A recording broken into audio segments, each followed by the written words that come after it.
Assalamualaikum warahmatullahi wabarakatuh. Perkenalkan, nama saya Putri Andriani, NIM 2822145 dari Prodi Tadris Matematika kelompok 20. Tujuan saya membuat video ini yaitu untuk memenuhi tugas transintegrasi ilmu dengan pembahasan kecerdasan buatan. Kecerdasan buatan telah menjadi topik yang tren untuk dikembangkan dalam berbagai disiplin ilmu, namun masih sangat kesulitan dalam menetapkan ruang lingkup kecerdasan buatan secara jelas.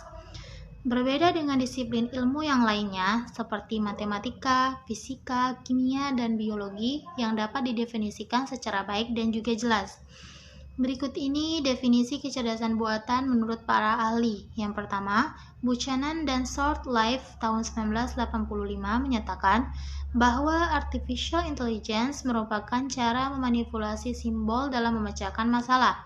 Berikutnya yaitu ada Waterman tahun 1986 menyatakan artificial intelligence merupakan ilmu pengetahuan di bidang komputer yang dibutuhkan untuk menjadikan intelijensi software dalam komputer lebih maju.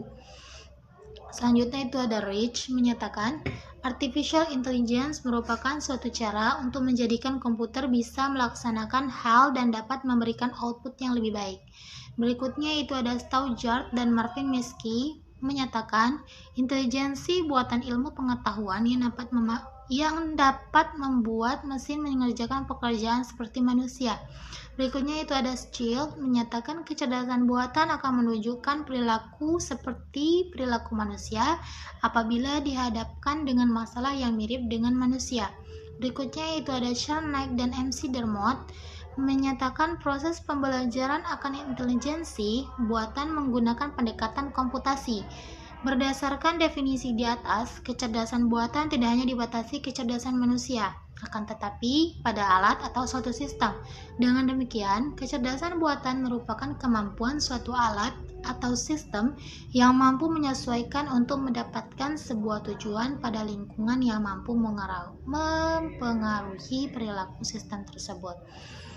Sejarah kecerdasan buatan, saat ketika istilah kecerdasan buatan belum dipahami, pada awal tahun 1950-an, sistem komputer pertama sedang dibangun, dan ide-ide untuk membangun mesin cerdas mulai terbentuk.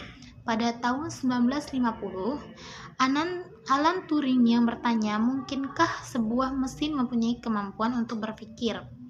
Di mana Turing sebelumnya telah memperkenalkan konsep Universal Abstract Machine yang biasa disebut dengan Turing Machine. Mesin secara sederhana dapat menyelesaikan persoalan matematika.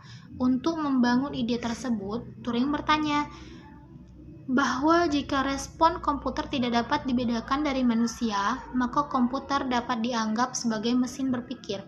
Hasil percobaan ini disebut Turing Test.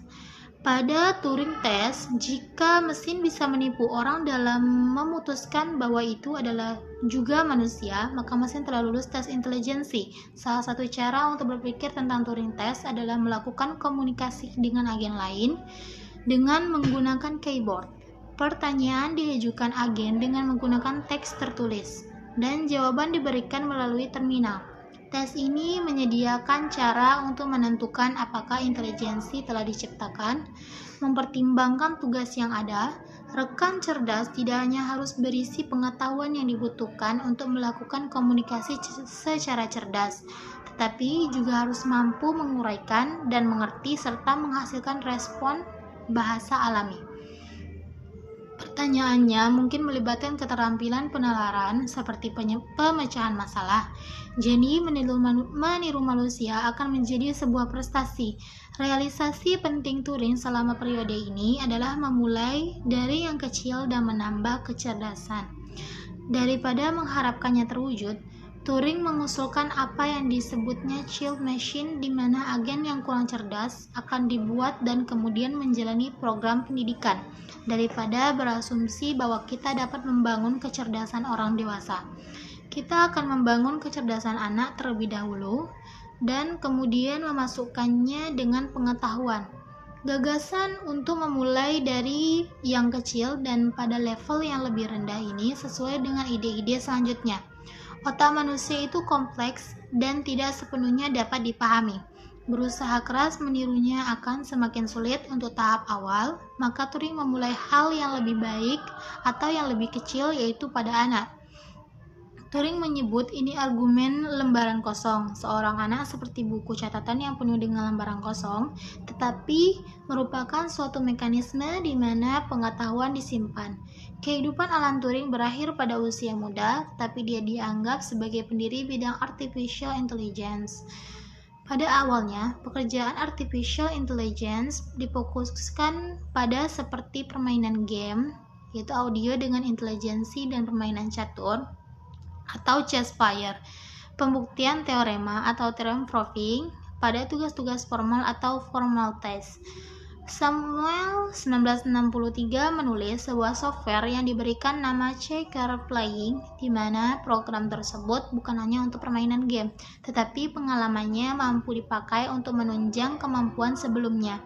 Catur merupakan permainan yang lengkap dan kompleks karena dalam permainan tersebut banyak ketentuan atau aturan yang jelas, seperti halnya ketentuan di dunia nyata. Kecerdasan buatan harus sanggup menyelesaikan persoalan-persoalan yang sulit. Logik teoris pada mulanya dicoba untuk membuktikan teorema matematika. Perbedaan kecerdasan buatan dan kecerdasan alami. Kelebihan dari kecerdasan buatan itu yang pertama, kecerdasan buatan mempunyai sifat yang lebih permanen. Yang kedua, mudah untuk digandakan dan disebarluaskan. Yang ketiga, lebih murah serta bersifat tetap, dapat didokumentasikan lebih cepat dan lebih baik. Kelebihan kecerdasan alami yang pertama yaitu kreatif. Yang kedua, seseorang dapat mempergunakan pengalamannya secara langsung. Yang ketiga, pemikiran manusia bisa dipergunakan secara meluas. Perbedaan artificial intelligence dan kecerdasan konvensional. Perbedaan antara kecerdasan buatan dan kecerdasan konvensional terletak sebagai berikut. Yang pertama, fokus pemrosesan. Kecerdasan buatan berdasarkan pada simbol-simbol atau numerik sebagai pengetahuan, sedangkan kecerdasan konvensional pemrosesannya berdasarkan pada data dan informasi yang telah dimasukkan tadi. Yang kedua, pencarian. Kecerdasan buatan untuk pencariannya menggunakan pencarian terbimbing, sedangkan pencarian kecerdasan konvensional menggunakan algoritma. Yang ketiga itu ada input. Pada kecerdasan buatan, input bisa tidak lengkap, sedangkan input kecerdasan konvensional data yang dimasukkan harus lengkap. Yang keempat itu ada keterangan. Pada kecerdasan buatan biasanya disediakan keterangan, sedangkan kecerdasan konvensional tidak disediakan keterangan. Yang kelima itu ada struktur. Pada kecerdasan buatan, kontrol dipisahkan dengan pengetahuan, sedangkan kecerdasan konvensional, kontrolnya terintegrasi dengan data atau informasi. Yang keenam itu ada keluaran. Pada kecerdasan buatan, keluaran berupa kuantitatif, sedangkan kecerdasan konvensional keluarannya berupa kualitatif. Yang berikutnya itu ada penalaran. Pada kecerdasan buatan disediakan penalaran, sedangkan kecerdasan konvensional tidak tersedia sebuah penalaran tersebut. Berikutnya itu ada ruang lingkup kecerdasan buatan. Ruang lingkup kecerdasan buatan untuk aplikasi komersial antara lain yang pertama itu ada sistem pakar. Komputer sebagai media untuk menyimpan knowledge para pakar sehingga komputer mempunyai kemampuan untuk memecahkan masalah layak kemampuan seseorang pakar. Yang kedua itu ada pengolahan bahasa alami. User bisa melakukan komunikasi dengan komputer, bentuk komunikasinya dengan menggunakan bahasa sehari-hari, misalnya bahasa Inggris, bahasa Indonesia, dan bahasa yang lainnya. Yang ketiga itu ada pengenalan ucapan atau speech recognition. Manusia bisa melakukan komunikasi dengan komputer. Bentuk komunikasi dengan menggunakan suara, di mana suara manusia sudah disimpan di komputer terlebih dahulu sehingga komputer bisa mengenali suara manusia.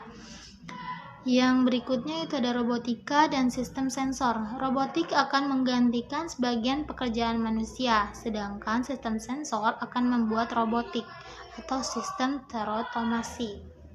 Berikutnya itu ada computer vision, menafsirkan image maupun objek-objek tampak melalui komputer. Berikutnya lagi ada intelligence, computer aided instruction.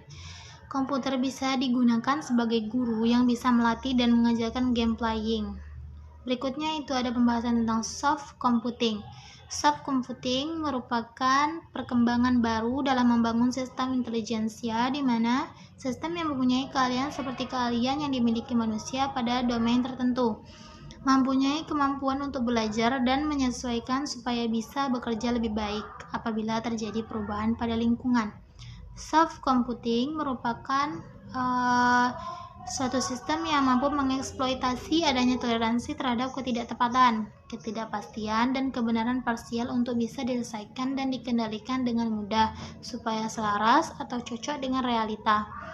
Metodologi yang digunakan dalam soft computing itu adalah fuzzy logic, artificial neural network menggunakan pembelajaran. Yang ketiga itu ada probabilistic reasoning untuk mengakomodasi ketidakpastian. Itu ada evolutionary computing untuk optimasi menggunakan algoritma dan genetika. Sekian, terima kasih.